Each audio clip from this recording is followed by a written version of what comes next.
Suaranya mulai terisak dan dia mulai menangis.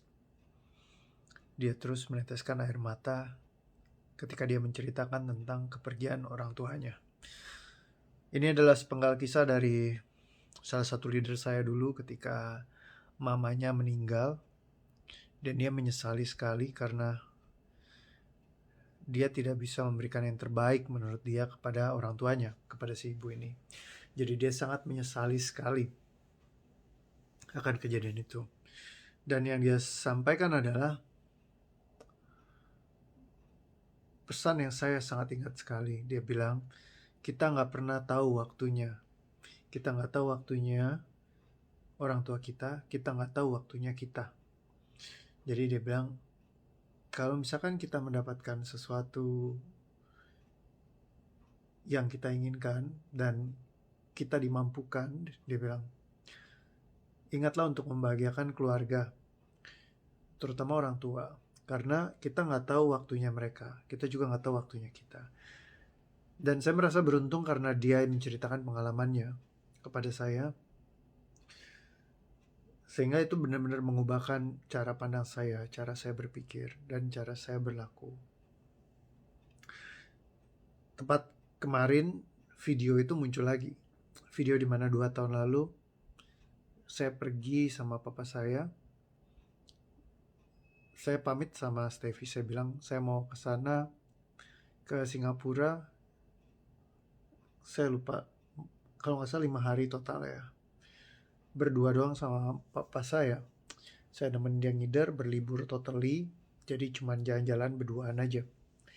Kita ngider ke tempat-tempat bagus gitu ya. Kemarin ini sih yang di video itu pas saya lagi main Megazip. Ya itu seru banget. Kita naik di tinggi banget tempatnya, terus habis itu kita merosot turun gitu ya. Ada videonya. Kalau Anda di Instagram saya juga ada. Ya, jadi itu pengalaman yang sangat seru. Papa saya juga ada mega jump, dia loncat dari kurang lebih lantai 4 gitu ya, turun ke bawah gitu. Itu seru juga. Sayang saya videoin, uh, saya lupa ada di mana videonya juga, itu kayak perlu dimasukin juga tuh, seru banget. Nah jadi pengalaman seperti ini buat saya sesuatu yang nggak bisa dinilai dengan uang, karena saat ini ya di tengah pandemi semuanya ditutup, kita tidak bisa lagi untuk ya berkeliling apa segala macam kayak dulu lagi gitu. Dan saya bersyukur banget karena sharingnya dia, ya si leader saya dulu, saya jadi nggak menunda untuk membahagiakan orang tua saya. Salah satu sahabat saya juga waktu itu nanya, boleh gak kok kalau aku ngebantu utang keluargaku, kata dia, atau aku beli hal yang aku butuhkan dulu. Waktu itu sih saya bilang, kan yang selama ini udah tercukupi juga buat dia. Saya bilang boleh kamu sisihkan sedikit untuk keluarga juga. Akhirnya dia memutuskan untuk bayar utang papanya. Waktu itu saya bilang lebih baik dibayarin sekarang selagi dia masih hidup, selagi dia bisa ngerasain banget gitu pengalamannya gitu ya. Nah jadi salah satu sahabat saya ini beresin semua ya, dan dia bersyukur banget karena dia mengambil keputusan itu gitu loh, karena orang tuanya begitu bahagia sekali dan senang sekali. Nah teman-teman, di satu sisi mengenai membahagiakan orang tua itu sangat baik sekali.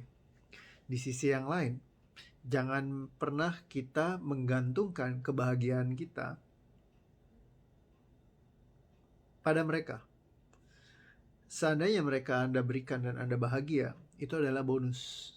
Ya, tapi kalau misalkan Anda berikan kepada mereka, tapi mereka juga ya biasa aja atau nggak ngerasa itu sebagai sesuatu yang spesial, terima saja bahwa Anda sudah menjadi anak yang baik dengan Anda memberikan, bukan dari respons mereka. Karena kalau banyak orang yang menempatkan kebahagiaan mereka di titik tangannya orang lain. Salah satu sahabat saya pengen banget keluarganya bahagia, tapi dia selalu memberikan semua yang terbaik, tapi orang tuanya nggak pernah menganggap dia sebagai anak yang baik, yang memberi yang terbaik buat si orang tuanya. Yang selalu dibanggakan adalah kakaknya atau adiknya, sehingga dia merasa kecil, dia merasa selalu sedih, dia merasa seperti anak yang terbuang.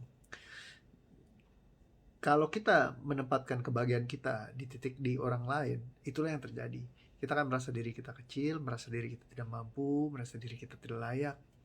Tapi bagaimana kalau kita dengan hanya memberikannya saja, itu sudah berkontribusi penuh terhadap memang komitmen kita, misalkan untuk membahagiakan keluarga, ya, atau janji hati yang pernah kita buat gitu ya. Nah, tapi jangan pernah kita untuk menempatkan kebahagiaan kita adalah di tangan mereka, karena kita nggak pernah tahu gitu ya. Nah, terus ketika Anda memberikan, terserah mereka mau gunakan buat apa. Saya pernah kasih handphone ke papa saya bilang, "Pap, ini pakai aja, mau jatuh kek, mau rusak kek, mau hilang kek, nggak pusing. Ya, yang penting ini punya papi. Jadi nikmatin aja, pakai, have fun." Ya gitu ya. Ya namanya orang tua kan kadang-kadang handphonenya jatuh apa segala macam, kaca pecah lah, apalah segala. Ya udah gitu, yang penting have fun. Nggak usah merasa bersalah, nggak usah merasa sedih. Dan ketika dikasih sesuatu, terkadang misalkan dia gunakan untuk belanja yang antik-antik misalnya ya. Nah itu juga jangan pusing. Nah, misalkan contoh saya dulu pernah ngasih motor ke papa saya. Terus motornya dikasih ke adik saya yang perempuan. Dulu tuh saya sempet sebel banget, kesel banget. Kenapa kok gua kasih ke bokap, malah lu yang pakai? Gitu. Saya sebel sama adik saya yang perempuan waktu itu. Lucu ya. Nah, semakin saya ya mendewasakan diri saya, semakin saya mengerti. Akhirnya saya bisa berpikir bahwa yang penting adalah niat saya untuk memberikannya kepada ayah saya. Perihal dia mau kasih ke siapa kek, siapa yang mau gunakan, itu adalah pilihannya dia seutuhnya. Jadi bukannya di tangan saya lagi. Namanya saya sudah memberikan, saya tidak berharap apa-apa. Tapi dulu saya berharap pemberian dari saya dipakai sama dia gitu ya. Tapi di satu titik saya merasa bahwa justru dia dengan cara menggunakannya adalah dengan cara dia berikan. Itu adalah cara dia menggunakan pemberian saya. Dan ketika saya menerima itu semua, saya nggak pusing lagi. Ternyata malah terjadi pelipat ganda dalam hidup saya. Tapi di saat saya justru malah kayak kesel, sebel gitu.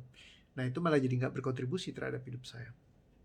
Nah jadi perhatikanlah ketika Anda sudah memberikan, jangan pernah Anda memikirkan tentang kemana itu akan digunakan sama orang tua Anda. Ya terkadang mungkin Anda kasih uang, terus mereka belanjanya mungkin yang kayak buat senang-senang mereka, ya sudah kan yang penting mereka senang. Ya pernah waktu itu dikomplain sama adik saya, ini kok si papa beli panci sih gini, dimarahin misalnya, ya kan, panci kan di rumah udah banyak, bla bla bla bla bla bla bla.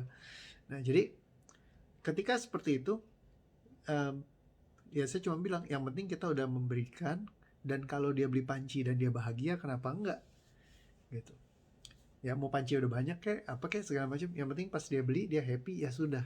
Karena esensinya adalah kita pengen dia bahagia. Bahagia menurut standarnya siapa?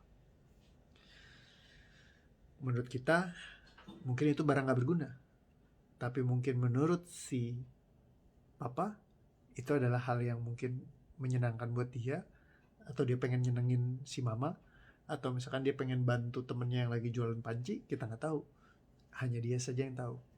Ya, kita cukup menikmati saja dengan kita memberikan support yang terbaik buat orang tua kita. Oke?